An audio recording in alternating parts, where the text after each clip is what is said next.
नमस्कार दोस्तों, अगर आपकी टीवी में भी इस तरह से आवाज़ आ रही है, चित्र नहीं आ रहा है, तो आप उसको अपने घर पर ठीक कर सकते हैं रिमोट से।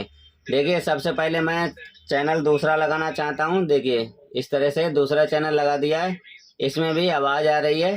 देखिए, तीसरा चैनल,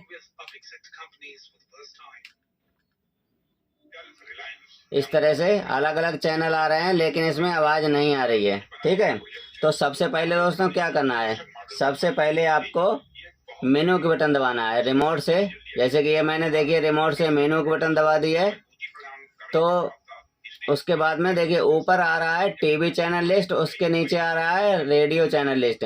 तो इस टाइम पर जो आपकी टीवी है उसमें रेडियो चैनल चल रहे हैं, टीवी चैनल नहीं चल रहे हैं, इसीलिए आपकी टीवी में चित्र नहीं आ रहा है। तो देखिए ऊपर वाला जो लिखा हुआ है टीवी चैनल लिस्ट, यहीं पे आपको ओके का बटन दबाना है इस तरह से। देखिए अब आपकी टीवी में इस तरह से चित्र आ जाएगा और घर पर बहुत ही अच्छी तरह से चित्र चलने लगेंगे। तो दोस्तों इस तरह से आप अपनी टीवी पर चित्र ला सकते हैं। दोस्तों अगर आपको ये वीडियो अच्छा लगा तो एक लाइक जरूर कर देना।